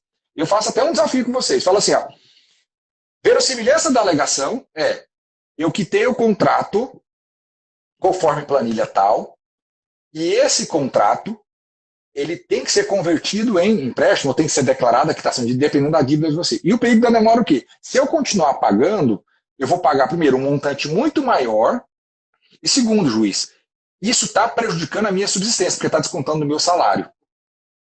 Faça, não precisa trazer uma linha explicando para o juiz o que é verossimilhança e o que é perículo in mora. A gente gosta de falar bonito, né? Faça isso e apresente um cálculo. Qual tem mais chance de se ganhar uma tutela provisória de urgência? Com certeza aquele que tem cálculo. Sem qualquer citação de doutrina. Não precisa disso. Doutor Diego, eu acho muito importante isso. Não sei se você tem feito essas parcerias de mostrar que está quitado já no início da ação. Acho que é importante mais isso. Sim, inclusive, doutor, é aí que entra a questão também de apontar o valor incontroverso, né? Não sei se eu estou enganado, mas é o que eu vejo, inclusive, de apurar um valor correto, um valor que seria mais vantajoso, inclusive, para o cliente, porque a gente vai avaliar a melhor alternativa. É o que eu vejo aí, que eu sempre venho tentando trabalhar com os colegas também, que é o seguinte, os colegas peritos, que é o seguinte, nós, quanto perito bancário, precisamos avaliar a melhor alternativa técnica para o nosso cliente. Porque aqui estamos falando de assistente técnico que está trabalhando em parceria com o advogado no extrajudicial. O advogado vem com a estratégia processual, o perito com a estratégia técnica, para simplesmente encontrar o melhor resultado para apresentar lá. E aí, inclusive, entra até naquela questão do tema 27 do STJ, né? Para que a gente possa demonstrar, mas que, demonstrando essa abusividade, que fique cabalmente demonstrado. E esse cabalmente demonstrado que eu vejo é justamente a perícia, o meio de prova processual. Quando essa junção, de fato, a probabilidade de se ter uma tutela e de, enfim, ter até êxito aumenta bastante. Aumenta bastante. Muito, né? Eu gosto muito desse raciocínio, porque daí você junta o jurídico com a matemática. A matemática é uma ciência exata, né? Eu não estou falando de uma invenção, de um achismo ou de uma margem subjetiva. Exato. Então, é uma ciência exata, então isso ajuda muito. O direito é muito subjetivo às vezes. Às vezes não, né? Na grande maioria das vezes. Então cada um tem uma visão, eu tenho uma, o Dr. Diego tem outra, o Edilson tem outra, o Cristiano Sobral tem outra, cada um tem uma visão jurídica. Às vezes elas se encontram, mas nem sempre se encontram, né? E aí a matemática não, ela traz uma outra roupagem, uma outra discussão sobre isso e ajuda bastante. Eu gostaria de falar um pouquinho com ele, sabe, Dr. Diego? Até me perguntaram esses dias sobre o tema 7.3, o IRDR que está no item Minas. É uma questão jurídica, assim, me permite até falar um pouquinho sobre isso, porque o que acontece? Quando eu tenho precedentes qualificados, discutindo súmulas vinculantes do STF, quando eu tenho temas repetitivos do STJ, temas de repercussão geral no STF, nós temos súmulas no STJ, os tribunais de justiça também podem fazer os seus precedentes qualificados. E um dos mecanismos de se formar precedente qualificado é a formação de súmula, como aconteceu com a súmula 63 do Tribunal de Justiça de Goiás. E um outro caminho é por meio do chamado IRDR, do Incidente de Resolução de Demandas Repetitivas, que é o que foi instaurado no Tribunal de Justiça de Minas. E quando se instaura isso, normalmente, tá? Eu falo normalmente porque não é obrigado a suspender. Normalmente os tribunais suspendem os demais processos da mesma natureza. Então aqui eu até separei aqui, ó, o objeto desse IRDR lá é o seguinte, ó, a existência de erro substancial quando da contratação de cartão de crédito consignado em detrimento da contratação de empréstimo consignado e suas consequências legais. Então o que ele está falando aqui? Erro substancial, direito civil. Tá? Primeira leitura, eu estou falando de consumidor, mas erro substancial, direito civil. Não é qualquer erro, é aquele erro que contamina de fato a vontade do consumidor. Então não é eu achava, não. O que aconteceu no caso concreto é o fornecedor não passou informações claras e adequadas que me permitissem identificar aquela operação com um saque. Ele me fez acreditar que era um empréstimo. Isso é um erro substancial. Aí ele vem e desdobra. A possibilidade ou não de reversão do contrato ou conversão, tá, pessoal, do cartão de crédito consignado para a modalidade de empréstimo, foi o que a gente falou aqui, com as tarifas correspondentes até esse último. Vou dar até o puxãozinho de orelha, porque na verdade é taxa de juros, não é tarifa. Tarifa é uma outra coisa que é regulamentada, né, pelo Conselho Monetário Nacional, 3919. Vou dar até um puxãozinho de orelha aqui. Taxas e tarifas têm mecanismos diferentes. E mais, né? Nós temos taxas, juros, tarifas bancárias e ressarcimentos, porque ressarcimento de serviço terceiro não é tarifa. É um ressarcimento, é diferente, é uma despesa que ele teve.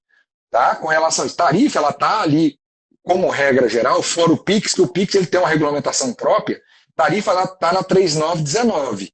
A súmula do STJ que padronizou a temática, ela padronizou em cima da resolução 3518, que veio a ser atualizada pela 3919. E aí vem e coloca possibilidade de restituição do indébito em dobro ou não, possibilidade de nulidade do contrato por erro substancial, ocorrência de danos morais pela retenção. Então, se eu tenho um processo que envolve qualquer um desses 4 subtópicos que eu li aqui, o processo seu está suspenso. Ah, mas como é que eu fujo disso? Meu amigo, só se você criar uma tese nova. Porque qual que é a tese hoje que sustenta a conversão de um saque em um empréstimo? É o erro. O erro decorrente de um vício informacional, de um vício na transparência da relação contratual. Eu não vejo, aí, doutor Diego, se tiver conhecimento de outra tese, tá, puder me ajudar, eu não conheço nenhuma outra tese para fazer essa conversão. Tem que ser o erro. O erro na contratação. Eu estava acreditando contratar uma coisa e contratei outra. Então, se sua base de argumentação é essa, não tem como fugir desse recurso, né, que vai padronizar o entendimento. Não consigo fugir. Então, vai ficar suspenso até o julgamento definitivo disso. Rezem para que se consolide igual ao Tribunal de Justiça de Goiás. Rezem. Né? Porque aí vira uma súmula 63, igual a de Goiás. Né? Não vai virar a súmula 63 exata, mas o conteúdo, né, que eu falo, jurídico... Súmula 73, será? E aí, quem sabe, vire uma súmula favorável ao consumidor. O que eu vejo, né? E aí, para a gente ir finalmente para liberar o doutor Diego. Não, fique tranquilo. Sabe, doutor Diego? O que eu vejo? O cenário dessa tese da quitação ou da tese da conversão, ele tem um cenário muito híbrido nos tribunais. Aqui em Mato Grosso do Sul é muito ruim. Você entrar com a ação para converter saque em empréstimo, só se você provar efetivamente que houve um erro. Que, olha, peraí, eu fui induzido a erro. E aí o provar que eu falo, lógico, você tem a inversão do ônus da prova por seu lado. Mas você tem que saber trabalhar com a inversão do ônus da prova. Não é falar assim, juiz, inverta o ônus da prova, ponto. Não é isso? Tá? E aí não dá para a gente entrar no mergulhar do estudo da inversão do ônus da prova. A gente, uma outra live a gente fala sobre isso. Mas a gente tem que saber trabalhar com isso. Agora, tem tribunais que têm um entendimento um pouco mais flexível, que vai falar o seguinte, olha, se aquela pessoa, ele só fez aquele saque, não tem mais nenhuma outra operação. Eu não sei se na Bahia está assim, eu não acompanho muito a jurisprudência da Bahia, sabe, doutor Diego? Se ele não fez nenhuma outra operação, isso pode desnaturar o saque e virar um empréstimo. Isso pode virar, tá? Depende do contexto concreto. Isso é caso a caso, não é algo objetivo. Não é porque teve o saque que vira empréstimo. A gente tem que ter muito claro isso. E nós temos agora esse precedente do Leonardo Bessa. Eu vou repetir o nome do desembargador umas 200 vezes hoje, porque, para mim, desde que eu estudo essa temática, é o melhor julgado sobre cartão de crédito consignado nesse ato de converter a natureza da operação. Para mim, o melhor julgado, disparado mesmo. Quem não leu, leia, tá? Tarefinha de casa, né, eu digo, tarefinha de casa, quem não leu, leia. Porque o que acontece? O que é ali a pedra de toque? Ele fala, olha, aqui teve saque, teve compras no rotativo e mesmo assim ele aplicou o raciocínio do empréstimo. Por quê? Porque quem agiu mal foi o banco. Porque ele não foi leal, ele não foi transparente, ele não cumpriu com o dever de informação, ele não praticou o crédito responsável, ele deu uma aula de transparência e informação pautada na lei de superendividamento. Verdadeiramente. Coloca no chat aí, professor, qual é esse precedente e, se possível, fixa para o pessoal dar uma olhada e estudar isso aí, porque isso aí que você está falando é muito importante. Então ele quebrou uma lógica. Se você te pega de Goiás, a súmula 63, doutor Diego, eu acredito que você conheça ela muito bem, porque você trabalha com o Edilson em aulas, né? Tem um livro junto, vocês estudam, discutem muito junto, né? E se a gente pega, olha aí, ó, tá perguntando o pessoal do Goiás, pergunta aí, quem quer? Comenta aí embaixo, eu quero. Que eu coloco para vocês. Ó, você coloca isso, Felipe, de Goiás. Quando a gente pega a súmula 63 e vai olhar os precedentes posteriores, tá? Os julgados posteriores a ele, ele vem a trabalhar. Inclusive, os bancos já tentaram derrubar essa súmula, tá, pessoal? Só que o Tribunal de Justiça de Goiás falou, opa, não vou derrubar não, tá? Vou reafirmar a validade dela. Foi isso.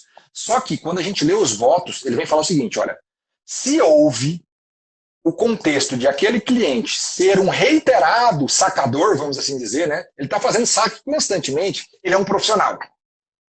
Tá? Se a gente vai ler o intertor dos votos, lá na frente ele vai falar isso. Ah, aquela pessoa é um expert, faz compra no rotativo, faz saque. Não converte. Então não pegue a súmula 63 e jogue solta, pessoal.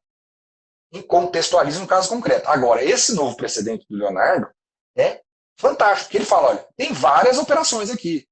Só que o banco foi desleal. O banco não informou adequadamente. E mais, olha o que ele falou.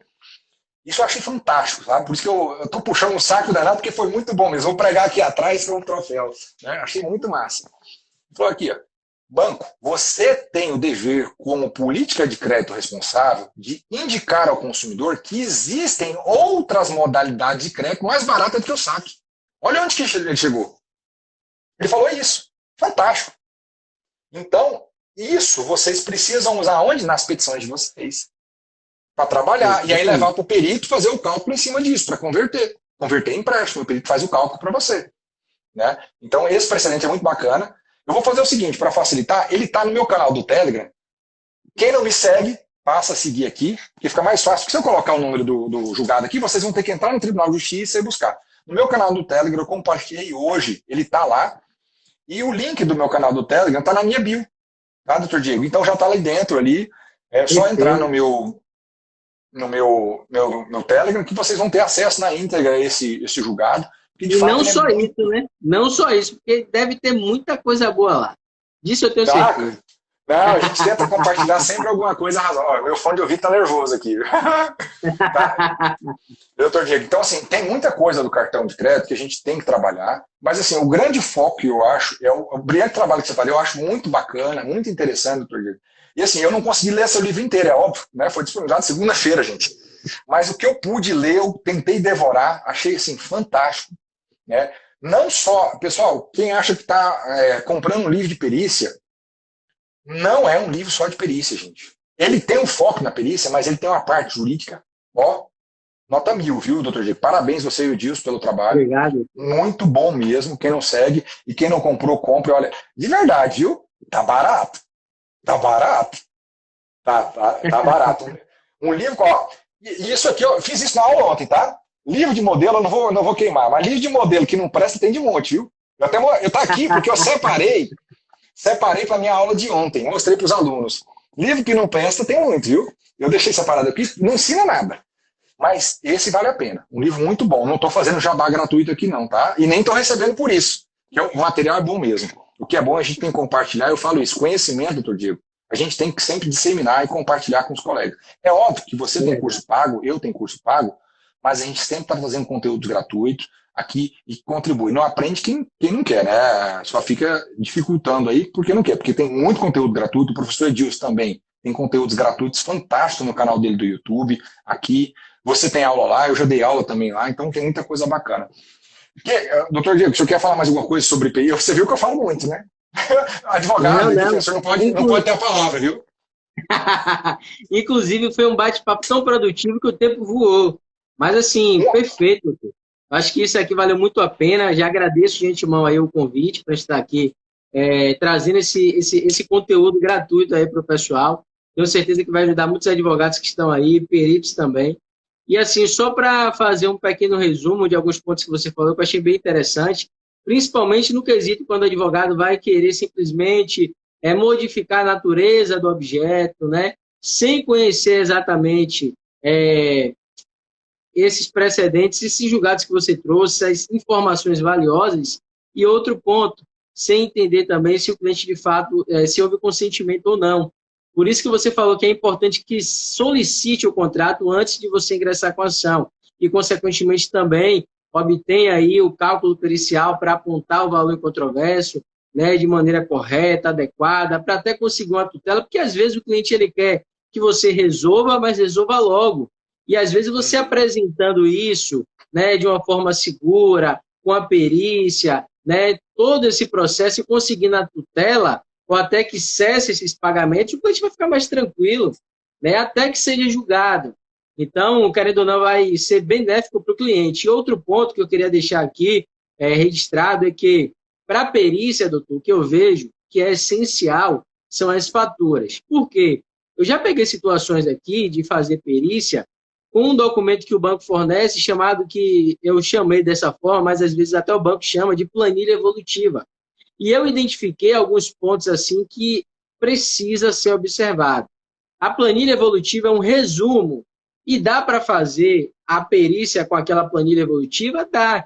Ele vê um resumo, que nem na fatura do cartão, vê um resumo das despesas. Saldo anterior, valor pago, tal, os encargos.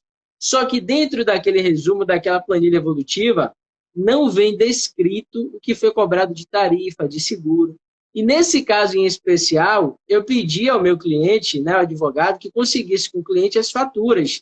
Porque daria para fazer? Daria, mas só com isso não seria suficiente. O advogado conseguiu as faturas. O resultado foi muito maior, porque a cada ano o banco estava cobrando um seguro de 180, 170 reais.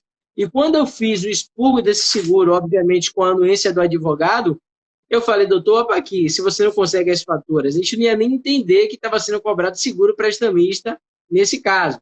Então, é importante também que a gente consiga, claro, a gente sabe que é uma das grandes dificuldades, né, doutor? Consiga isso, esses documentos, e a linha de cálculo que eu sempre adoto, até por essa característica de saber que precisa conhecer dessas particularidades que você pontuou para descaracterizar, né, o produto, fazer a tratativa do cálculo como cartão de crédito. Né, dizer que o objeto, beleza, é cartão de crédito consignado, mas eu estou revisando a taxa média tal, né, do consignado, com base na súmula 63 também do TJ de Goiás, trazendo aqueles argumentos, e quando vê o resultado, às vezes sai muito melhor do que descaracterizar o produto. Então, você tem aí, querendo ou não, um trabalho um pouco mais seguro, né, e um resultado ainda melhor para o cliente. Então, o que você explicou aí, principalmente, qual foi o nome desse relator mesmo? Leonardo Bessa. Leonardo Bessa Roscoe. Isso ele aí era procurador de ser... justiça. Perfeito. Isso aí vai ser um trabalho para mim também, tá? Me aprofundar nisso aí, estudar, pegar ponto a ponto, porque isso vai fazer diferença. Tenho certeza que vai fazer diferença no meu trabalho, imagine para vocês que é advogado. Então, é fantástico. essas considerações aí. É bacana. E aí, uma outra questão de dica, para a gente tentar caminhar para o final. Quando a gente fala de cartão de crédito consignado e fala do saque, o que era uma prática muito comum e ainda acaba acontecendo? O cartão nunca é enviado ao consumidor. Esse é um outro ponto que você precisa explorar quando você vai trabalhar com essa desnaturação do saque para um empréstimo. Esse é um outro ponto. Porque, normativamente, autorregulação e instrução normativa exigem a remessa desse cartão. Então, não dá para se falar que houve realmente um saque se não houve sequer a remessa do cartão. Isso induz ao erro. Então, esse é um outro fator. Não tem representação gráfica no contrato. Não foi enviado o cartão, você tem um prato cheio para explorar. Mas você vai colocar simplesmente, olha, doutor, juiz, e ele não recebeu o cartão, ponto final. Não, meu amigo, você vai falar, olha, não recebeu, e isso viola a normativa, e viola mais. Começou a tomar uma aguinha aqui. Vai até além, viu, doutor Dick? Porque quando eu falo de autorregulação bancária, as pessoas às vezes ficam embananadas na hora de argumentar. Mas isso não é lei, isso não obriga. Meu amigo, se o banco não está cumprindo o que ele aderiu voluntariamente. Eu não estou falando que a lei é imposto, né? É um direito positivo, ele tem caráter cogente, ele vai forçar, ele obriga as pessoas a cumprir. Agora, a autorregulação é uma adesão. Se ele não quiser, ele sai da associação, ele não precisa aderir.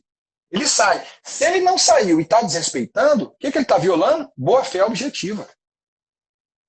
Boa-fé objetiva, precisa falar mais sobre o que é boa-fé objetiva? Boa-fé objetiva não precisava nem estar positivado lá no Código Civil, não precisava nem estar positivado no Código de Defesa do Consumidor, porque é um princípio das relações contratuais.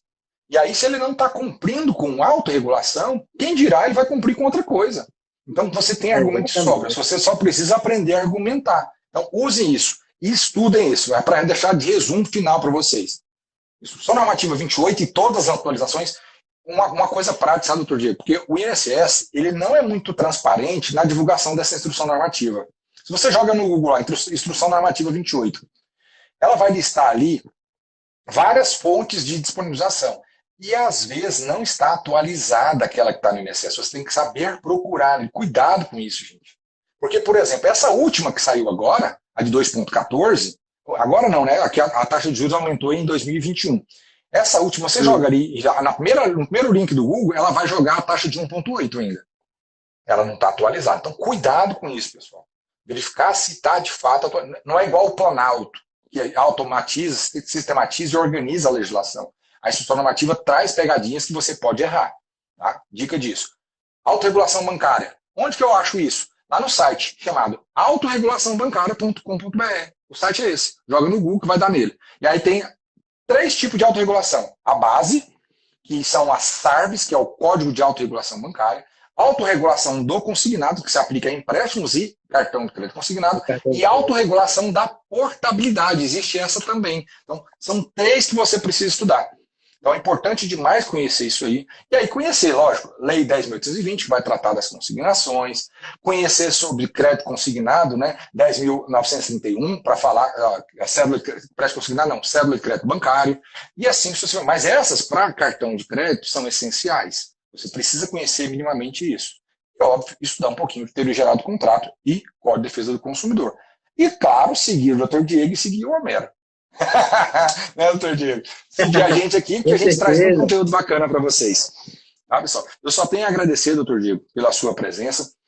Peço paciência e desculpa por eu falar mais do que a boca. Minha esposa fala que eu falo demais. Eu falo muito. Eu agradeço muito e espero que a gente faça mais lives, mais trabalhos juntos, que eu acho que é importante essa sincronia, perícia e advocacia. É um caminho sem volta na advocacia bancária, principalmente com a onda de litígios predatórios que existem hoje. A gente precisa combater essa argumentação maluca que existe aí tentando difamar advogados, mas se a gente não fizer um trabalho qualificado, a gente não consegue fugir disso. Então, agradeço muito aí pela disponibilidade, pelo tempo, 1h40 de live. Fica aqui minha gratidão e seguem aqui o Dr. Diego. Ó. Quem não segue, já clica aqui, porque o cara é fera nele, mesmo no assunto. E vai ajudar bastante vocês que têm dificuldade. E também podem fazer parcerias com ele, né, doutor Diego? Não só conteúdo, mas parcerias. É importante isso. Estou à disposição. Ó, faz o print final, pessoal. Se vocês gostaram. Aí, se não gostaram, também desce o cacete na gente. Eu falo, eu sou... Desce o cacete aí também. É, não tem problema. Eu vou desativar os comentários aqui. Faça o print na live. Se gostaram da nossa live, no momento do print, ó.